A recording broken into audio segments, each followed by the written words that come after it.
Baik, untuk pembahasan selanjutnya kita akan mencoba untuk berdiskusi tentang komponen generik atau konsep generik dari manajemen layanan IT, yaitu service provider, yang mana di sini kita akan bagi beberapa atau akan kita lihat bahwa service provider itu ternyata memiliki beberapa tipe. Oke, jadi untuk pembahasan selanjutnya kita akan mencoba untuk melihat tipe-tipe dari service provider. Namun sebelum kita membahas tentang tipe dari service provider, ada baiknya kita mengetahui terlebih dahulu apa sih yang disebut dengan service provider itu sendiri. Nah, service provider itu merupakan seseorang yang memberikan suatu layanan kepada customer.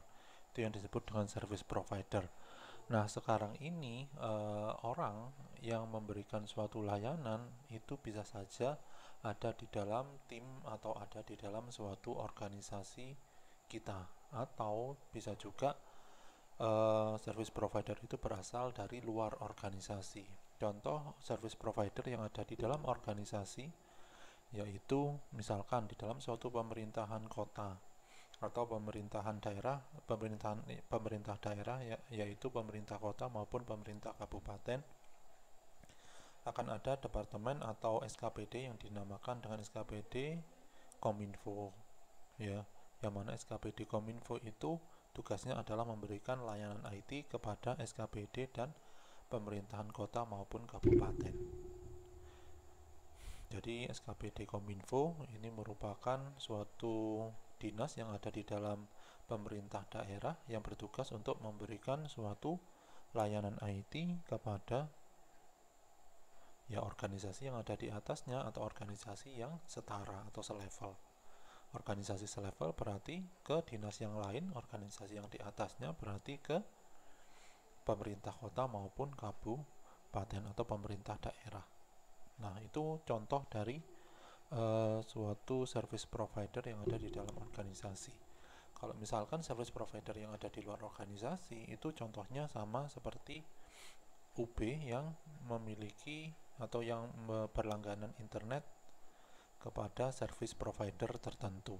Nah, service provider atau internet service provider yang layanannya dilanggan oleh UB itu merupakan service provider yang ada di luar atau entitas service provider yang ada di luar organisasi. Nah, oke.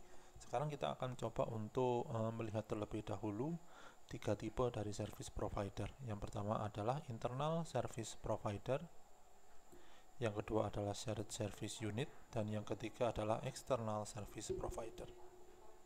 Oke, untuk selanjutnya kita akan bahas tentang internal service provider. Apa sih yang dimaksud dengan internal service provider di sini?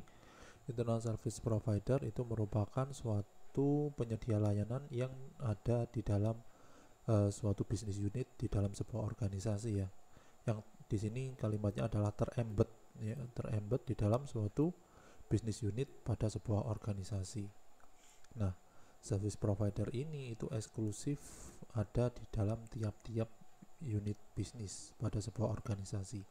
Contohnya di sini seperti yang sudah dibahas pada slide sebelumnya, yaitu departemen atau dinas kominfo yang ada di bawah pemerintahan daerah, yaitu pemerintah kota maupun pemerintah kabupaten. Nah, bisnis unit itu biasanya disebut sebagai suatu tower. Maksudnya tower itu apa? Maksudnya tower ini adalah suatu fungsi bisnis atau bisnis unit ini membawahi atau berperan atau memiliki tanggung jawab untuk melaksanakan suatu fungsi bisnis di dalam sebuah organisasi. Contohnya seperti apa? Contohnya adalah di dalam suatu organisasi itu pasti akan ada yang namanya research development. Di dalam suatu organisasi ada suatu unit bisnis untuk melakukan pengelolaan keuangan. Di dalam suatu organisasi ada suatu unit bisnis untuk melakukan produksi. Semuanya itu merupakan contoh dari unit bisnis. Jadi kalau misalkan kita membahas tentang internal service provider, pada tiap-tiap bisnis unit ini atau unit bisnis ini terdapat suatu tim yang memberikan suatu layanan, ya. Jadi setiap service provider team itu ada di dalam tiap-tiap unit bisnis.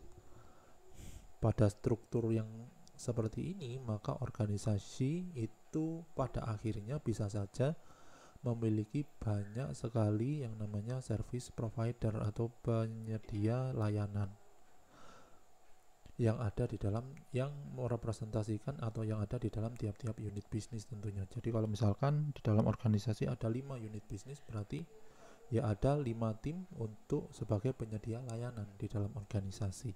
Nah, tentunya di sini akan memberikan suatu keuntungan atau kelebihan atau dan kelemahan juga. Keuntungan atau kerugian bagi organisasi ya ketika menggunakan suatu konsep atau tipe service provider, yaitu internal service provider.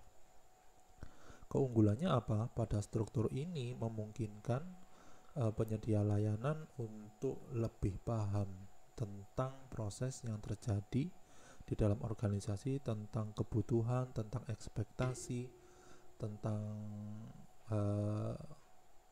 proses ya tadi sudah ya, tentang fungsi yang ada di dalam suatu organisasi, sehingga mereka bisa lebih proaktif untuk menyediakan suatu layanan.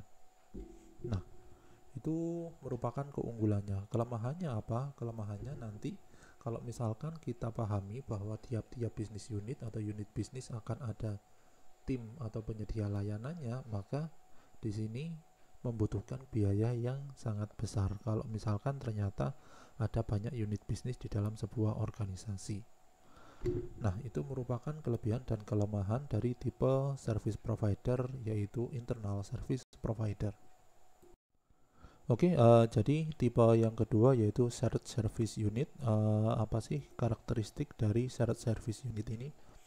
Jika pada sebuah organisasi terdapat IT atau tim IT yang tersentralisasi, maka ketika sebuah organisasi tersebut mengalokasikan responsibility atau tanggung jawab dari tim ini secara tersentral, sehingga tim ini bisa menjawab tiap-tiap kebutuhan dari unit bisnis, maka ini bisa disebut sebagai sebuah shared service unit. Jadi satu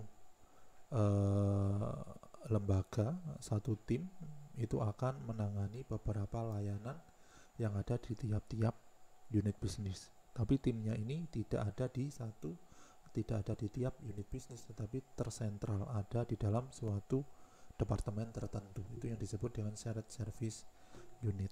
Contoh shared service unit itu seperti apa? Contohnya adalah di UB itu ada departemen TIK, yang mana departemen TIK ini bertugas untuk memberikan layanan IT ke seluruh fakultas maupun ke seluruh unit bisnis yang ada di dalam Universitas Brawijaya. Berarti bisa kita anggap bahwa departemen TIK ini merupakan service provider yang termasuk ke dalam tipe shared service unit.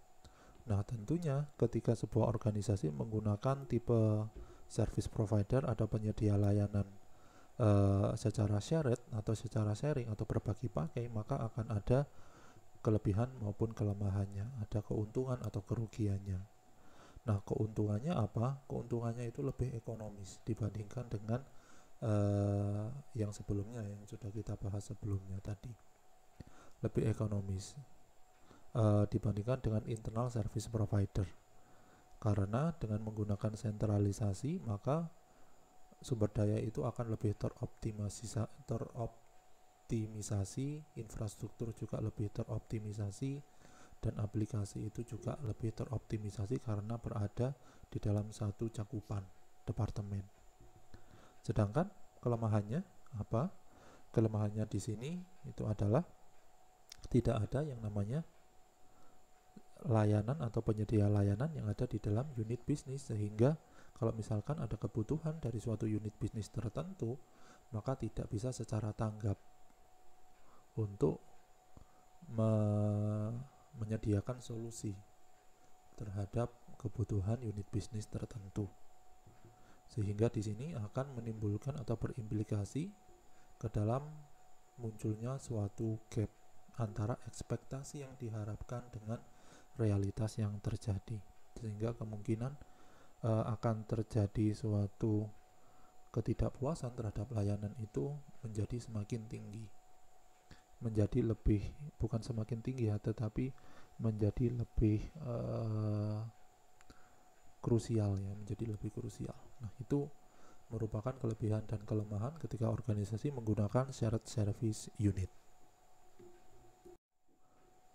Oke, jadi untuk pembahasan dari tipe pada penyedia layanan bagi sebuah organisasi, yang ketiga yaitu external service provider. Nah, apa yang dimaksud dengan external service provider? External service provider berarti penyedia layanannya itu berada di luar organisasi, yang mana penyedia layanan itu akan melakukan setiap kegiatan yang sama dengan apa yang dilakukan oleh internal dan shared service provider. Nah, tentunya organisasi ketika menggunakan tipe ini juga memiliki kelebihan dan kekurangan. Kelebihannya apa? Kelebihannya adalah ketika organisasi melakukan outsourcing, yaitu memberikan suatu kapabilitas IT-nya ke pihak ketiga, maka organisasi akan lebih bisa berfokus ke aktivitas intinya. Ya, jadi contohnya adalah misalkan ada suatu bank. Bank itu memberikan layanan-layanan yang berbasis IT, itu misalkan ke suatu vendor pada perusahaan multinasional. Maka di sini bank tersebut ketika sudah melakukan outsourcing, maka akan bisa lebih memfokuskan kegiatannya pada pelayanan perbankannya saja. Nah, itu merupakan keunggulan. Selain itu adalah resiko-resiko dari penerapan IT itu juga ditanggung oleh perusahaan outsourcingnya, sehingga perusahaan ini itu tidak perlu untuk menanggung terjadinya risiko dari IT. Tuh. Nah, kelemahannya apa? Kelemahannya adalah biasanya service provider atau external service provider ini biasanya berkomunikasi dengan bahasa yang tidak sesuai dengan bahasa yang biasanya digunakan di dalam organisasi. Karena apa? Mungkin karena service provider atau external service provider itu belum paham tentang konsep yang terjadi di dalam, atau konsep bisnis atau proses bisnis yang terjadi pada suatu organisasi, sehingga bisa menimbulkan yang namanya uncomfortable. Uncomfortable artinya tidak biasa,